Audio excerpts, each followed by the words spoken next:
Hello, Bond fans, and welcome once again. So, these days, the availability of deleted scenes for wide-release movies on various home media formats are not an entirely uncommon thing at all. DVD special features have really opened up a door on seeing a different aspect to a movie's production. Inevitably, there will be dozens of various different edits of a movie before the final piece is released, and the ability to see which scenes were chosen by the filmmakers as not being suitable for the final cut can be super interesting. I'd say that around 80% of deleted scenes deserve to be deleted from a movie, that this is counting all movies, or at least all deleted scenes in movies that I've seen, but in some cases it can be a real shame that scenes were left out of a movie and entire plot holes can be created. Deleted scenes from Bond movies are a curious thing. There doesn't seem to be much of a logic or reasoning behind which ones are released and which ones stay in the vault. I mean, there are some that are widely known about and are yet to be released at all, but nonetheless, the ones that are available are intriguing curios, and some are downright entertaining in their own right. So today, I'm going to be counting down the top 10 very best. Now, before we start, I would just like to point out that this list is purely of released deleted scenes, not just speculative ones. If it's not been released on either the Ultimate Edition DVDs or the James Bond Blu-ray set, it ain't going to be covered on this list. So, if we can't see it, we can't review it. So, for example, we're not going to be ranking, George Lazenby chasing an assailant across the rooftops of London, or, we're not going to be having Bond's fight with Goldfinger's henchmen at the end of Goldfinger on the plane, and we're not going to be talking about Mr. White's assassination at the end of Quantum of Solace in that original ending. No, this is purely for the released deleted footage. So with that in mind, let's get started, shall we, with our dishonorable mention.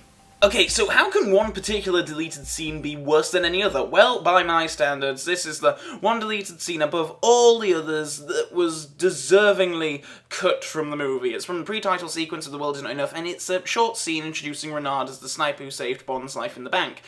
He talks to Cigar Girl a bit, and while on the surface the scene isn't badly shot, edited, or acted, I find it objectionable for the same reason Michael Apted did. It's a piss-poor introduction to the man who we're led to believe is the main baddie of the film. Apted was so right to remove this scene. Renard's entrance much later in the movie is powerful and cool, surrounded by flames, taking a burning rock in his hand to display his inability to register pain, as opposed to a curtain flapping in his face a bit, and having a conversation with a woman who looks a damn sight fitter than he does in this scene. Jeez, why is Cigar Girl looking so nervous? He's puny, she could crack him in two. This is by no means the least entertaining or most boring of James Bond deleted scenes, but it is the one that is probably the most rightly removed. I'd also like to give a dishonourable shout-out to the deleted scene of Bond in the Parisian police station being bailed out by M from A View to a Kill. In his introduction to this scene, director John Glenn talks about how the scene was removed after it was decided it more resembled something out of a Pink Panther film than James Bond, and as much of an advocate as I am for humour in Bond films, in this case I certainly agree. While I don't think including this scene would have overall harmed A View to a Kill in its entirety, it is a really silly over-the-top attempt at comedy that really falls flat. I do find it curious that M himself flies out to Paris to bail Bond out himself. I'm pretty sure there are junior staff capable of handling such matters. Jeez, it looks like Robert Brown's M is as bad as his successor for taking advantage of the jet-setting MI6 expenses. Okay, on to the honourable mention now, and this is a really quick bit of extra footage. It's basically just Bond dumping snow on the goons that attack him on the ice rink in For Your Eyes Only. It's kind of crappy and rightfully removed, but I kind of like it for giving Charles Dance just one more moment to hold the screen. Now, I'm a Charles Dance fan, so obviously I'd like to see more of him in my favourite movie series, but also I think it's nice to focus on this particular bad guy goon just a little bit more before he's taken out in such a memorable way later on in the film. It would have made his death a bit more impactful, but for such a minor character, it was right to remove this little bit. Now on to the main list. Number 10. From a view to a kill's cutting room floor, this is a fairly inauspicious scene involving Stacey and her boss W.G. Howe bickering before Stacey leaves. Even director John Glenn talks about how he never really liked the scene, so hardly spent any time on it at all, and true enough, it was eventually cut from the film. Heck, this could even be the only take they have of the scene, as Tanya Roberts kind of fluffs her line a bit at one point. If you don't stop him right now, he's going to create more problems that even you can solve. Stacey, So why is it on this list? Well, there is a nice little coda on the end of the scene, and I'm pretty sure that this is an outtake, but it's just so funny that I couldn't possibly not include it. We are going to meet with a friend of mine from Washington, and maybe, just maybe, he'll come up with a few answers. All right? I just can't believe it. Well, life is short. I mean, f*** him. You know, who needs him? Come on, get rid of it. Yes, Roger Moore was just one edit away from beating Judi Dench to the distinction of being the first person to drop an F-bomb in a Bond film. I don't know what possessed Moore to do this, but it's such a lovely insight into how much fun it must have been to work with the man. Tales of his good humour and fun on set are legendary, and it's a joy that some of it was actually caught on camera. I also love how, even after being quite coarse, he remains ever the gentleman and lets the ladies enter the lift first. I guess it's curious that this scene is included in the deleted scene section of the DVDs and Blu-rays. This obviously was not a scripted moment, it's more of an outtake, but, you know, if it was included in the film, it would have been a bit of fun. Number 9.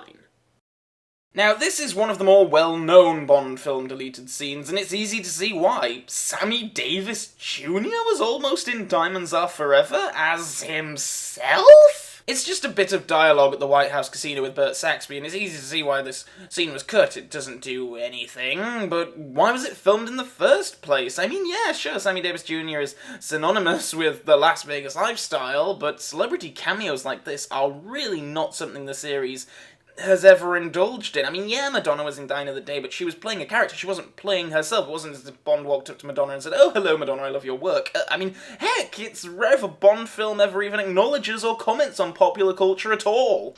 That's as bad as listening to the Beatles without earmuffs. My guess is that Davis was probably hanging around some local casino, and he was probably a friend of either Cubby Broccoli or Harry Saltzman, and he was in the area, they probably got chatting, and just wrote him this little bit, this little cameo for the film. Though completely redundant, it is one of the more curious Bond deleted scenes, and though they never shared the screen, Davis's quip about Bond at the end of the scene is quite delightful. Wow. They ain't never gonna get a cake big enough to put him on top of. Number 8. Another one of the more well-known Bond deleted scenes here. First of all, I'm amazed that Timothy Dalton deemed to film this scene. This is beyond even the cheesiest of Roger Moore tomfoolery. Okay, it's not as bad as a Tarzan yell while vine swinging, but come on! It's during Bond's escape after shooting Pushkin, and while being chased along rooftops, Bond enlists the help of a local to dispatch a pursuer, and then buys a carpet from him to make the most conspicuous getaway since, well, riding in a cello case. This scene was obviously a hangover from Bond's previous incarnation and was quite rightly cut out of this installment. Heck, all we need is a man looking at his bottle and a double-taking pigeon and we're in Moonraker territory. However, it's nonetheless a curious and highly watchable little bit. The Living Daylights is a really interesting turning point in the series. The transition from the campiest Bond to, well, arguably the most serious was always going to be difficult, and The Living Daylights got the blend just right. If this scene had been included, it would have been a tip too far the other way. Just put a fez on him and give him a genie voiced by Robin Williams and you have a kids' film, for goodness sake. Number 7. Tomorrow Never Dies includes more released deleted material than any other Bond film in the DVD or Blu-ray set, which serves to highlight the troubled nature of its production, really. One of the more glaring exclusions from the final film is the lack of scenes in which our villainous henchman lives up to his name and actually, well, stamps. I mean, come on, how can you have a villain called Stamper and not have him have, like, an anvil for a foot or something? Well, in an extended scene of something already in the film, Stamper does actually stamp a man to death. It's the bit in the film where Carver berates his worker for dozing off on the job. In the finished film, he just pulls the guy's hair, but in the deleted scene, the guy is quite harshly killed. Director Roger Spottiswoode talks about how the scene was cut because it seemed a bit extreme that this be the punishment for dozing off. I've always had a problem with this bit in the film anyway, because, I mean, without a close-up, this guy doesn't actually look as if he is asleep. He looks like he's doing a bit of work on his clipboard, so yeah, maybe that punishment is a bit much, but it is cool to see a villain dispatch of a worker for failing him in a very spectre-y way. It's always fun to see more hamminess from Jonathan Pryce, and I even love the look that Gupter gives at the end of the scene. This scene serves as a nice little omen to him, and I love the look of hesitation he has, like, maybe I should have taken that job at Microsoft after all. Gentlemen will regard this as an episode of educational television. Get rid of him.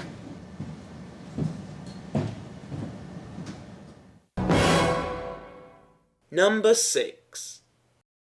The pre-title sequence for Casino Royale is masterful. It is a perfect reintroduction of the Bond character. It's stylish, it's brutal, and quick like a speeding bullet. Well, it looks like that bullet was slightly muffled at one point, as there was additional material at an cricket ground. It was totally right to cut these shots. They would have slowed things down so much, and also stripped the scene of, well, one of its very best edits.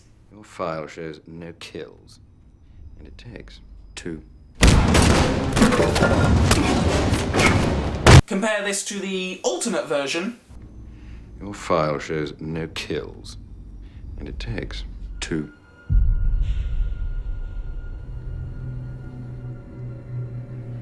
You aren't a cricket fan by any chance, are you?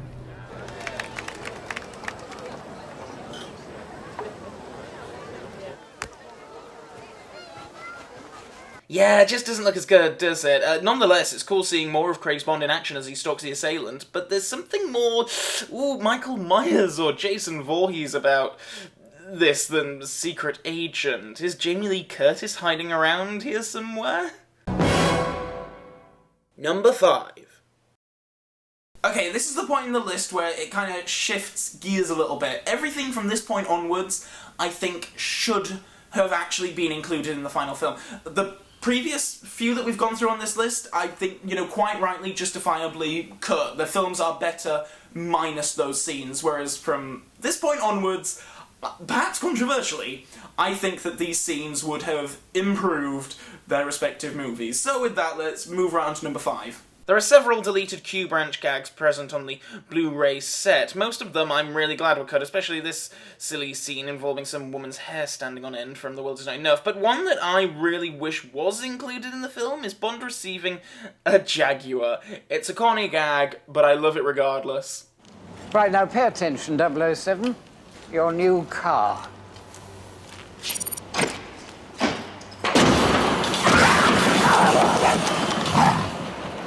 Jaguar? Wrong assignment. I'd love to know exactly what mission another agent was on that would require a live Jaguar. It's crazy. I was so happy to see this scene when it was included on the Ultimate Edition DVD, because for years before this, I'd be watching the Q branch scene, and just in the corner of some shots, you see this Jaguar in the background, and even at a young age, I was thinking, wow, that's a very elaborate prop for them to just have in the background and do nothing with. Number 4.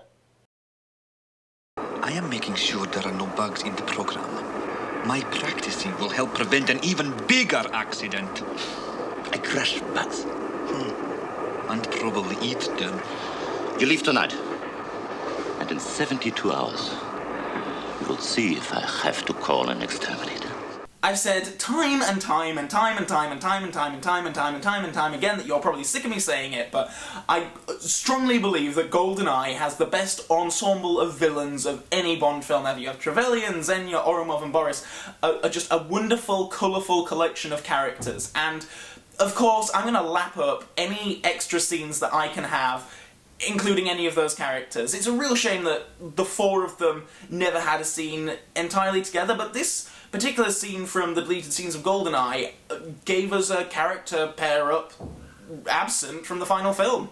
So, of course, I'm going to lap up any scene involving more of these guys, and this short scene aboard the armoured train between Ourumov and Boris does just that. Number 3. I know this isn't my number 1, but out of all the Bond deleted scenes that have been released, this is the one that is most essential to the plot of the film. By removing this from the film, it created an actual plot hole. One of the biggest dropped bolus of the film is that it makes no damn sense why, when Bond meets with Tiffany at her villa, Plenty O'Toole is dead in the pool. Plenty and Tiffany never had any on-screen exchange. We don't ever know if they even knew of each other. We think that Plenty was a throwaway character with no bearing on the plot, and then all of a sudden she has this tragic demise, and Bond is assuming that the killers thought that she was Tiffany? I mean, why? Well, it looks like Lana Turner got a bit of a raw deal, as Plenty of Plenty was cut out of Diamonds Are Forever. At some point, she was more integral to the plot. Her and Bond had a nice dinner in one of the restaurants featuring a funny moment from Plenty. Hey, listen, you're not a knight or anything like that, are you? No, I'm afraid not. I'm a mere commoner. But don't feel bad. It doesn't make any difference to me. I'm a Democrat. And then after she is thrown off the balcony, originally she comes back to the room, presumably sees Bond and Tiffany getting it on, and then goes through Tiffany's things to find her address. Now, a scene that wasn't included on any of the DVDs or Blu-rays thus far, must have existed at some point though, involved Plenty O'Toole going to Tiffany's house while Tiffany was at the circus, and presumably to confront her because she really liked Bond/Franks. Yeah, it's here that things start to fall apart. Presumably Plenty goes to casinos every night and flits from winner to winner depending on whoever has money. It feels odd that she would take it personally that Tiffany ended up getting Bond and actually go to... I mean, what is her intention here? To steal from Tiffany? To wait until she gets back home and then have a catfight? I mean, you know, anyway, apparently, in a scene that we haven't seen, Plenty was trying on Tiffany's wigs and Winton Kidd appear, thinking that she is Tiffany, and then kill her. It's tenuous, and certainly a problem with the script rather than direction, but either take Plenty dead in the pool out of the film, or put all that stuff back in. Personally, Lana Wood is such a beautiful and enigmatic personality on screen that I would have loved to have seen more of her. I'd have been happy for all the more Plenty scenes, and I hope that one day the footage of her breaking into Tiffany's home reappears in some form. It'd be really interesting to see. Number 2. This is a really interesting scene, I think, and director John Glenn didn't give much away about it during his intro. It's Bond watching a television report on Franz Sanchez arriving outside the casino. President Lopez is there, and Sanchez greets him, while Bond reminds the audience of Felix's lighter. I really like this little scene. I love the scale of the place in the Sanchez segments. The crowd is huge, and the fact the reporter is interviewing him at all really shows that he is something of, well, a celebrity almost in this part of the world, and I think it adds to the Sanchez enigma. But the bits that really make this scene for me are Bond in his hotel room, jacket off, gun harness on the show, smoking, drinking, and loading up his Walther. There is something so Fleming-esque about this scene, and honestly, it seems like this where Dalton really excels as Bond. Something more akin to the atmosphere of the sniper scene in The Living Daylights, which is the best scene in that film, and, you know, I wish that License to Kill carried over more of that, instead of just becoming this sort of, like, Miami Bond, or should that be James Vice? But, you know, that kind of feel. Number 1. Okay, this is a little bit of a cheat, as this is technically 2 scenes, but both are very much connected to the same idea, and that idea is giving the Gupter character in Tomorrow Never Dies a bit of a memorable gimmick. Why is this number 1, I hear you cry? Who gives a rat's ass about Gupter? He was a functional character, a plot device, nothing more. Well, that's exactly why I love these 2 little bits, because they bring Gupter up to be more than just a background character. Okay, Gupter is played by Ricky Jay, who is a super cool, talented magician, and director Roger Spottiswoode cast him on that basis, the basis that it would be fun to have a henchman who has a nifty ability. Admittedly, it would have made more sense if the film was about a casino baron rather than a media tycoon, but whatever. The scenes in question are one where Gupter is practicing his card-flinging abilities, and another when he puts this skill into practice as Bond and Waylon are escaping, hitting a Carver guard in the process. To Never Dies had the unenviable task of following up, to my mind, the best Bond villain ensemble ever, and while Elliot Carver is certainly a memorable foe, the rest of his crew is kind of a letdown. Stamper is a carbon copy of the usual blonde, muscular baddies that appear all the time in these films. Kaufman was brilliant, but over too soon, and Gupter, despite getting a decent introduction in the pre-credit sequence of the film, he's relevant to the plot, and he's popping up all the way throughout the film. It's a shame that Gupter is left, well, characterless, really. Just keeping in these two very short scenes in an already relatively short Bond adventure would have just given this character some colour and a memorable and unique gimmick. I guess a lot of you are probably scratching your heads wondering, why the hell is this my number one? But I'm not saying that Gupter would have been the best henchman of all time had these two little clips been included, far from it. But at least this would have put him on the radar and created a cooler ensemble of villains for a film that couldn't hurt from just a pinch more colour. And I know that this film isn't terribly popular in the fandom, and including these two little scenes giving a Gupter this gimmick wouldn't, matter much to a lot of people, I guess. The film has problems, and those problems are still there, even if these scenes are included, but they're so short, and, I feel bad for Ricky Jay, because he's a really talented guy, and his character is just kind of cut back to be the bare, basic plot essentials, and that's kind of it, when just including these little bits, and like the scene I included earlier with the Stamper stamping on the guy's face, that little hold on Gupter at the end, I kind of just feel like there's something more there about this guy, because at the moment he's just a cipher, he's just a character to give out exposition or talk techno babble or whatnot, and I don't know, it just would have been nice if, To Never Die is pretty short as it is. I'm sure they could have just given, an extra few seconds, an extra minute, just to give this character. And so that's it for this time, Bond fans. But as always, I'm incredibly interested to know what your guys' opinion is of this list and of your own lists. Are there any deleted scenes that I missed out completely that you think would be more worthy of inclusion? Then, leave them in the comments below or on Facebook, Twitter. Join me on those if you haven't already. And until next time, Bond fans, so long for now.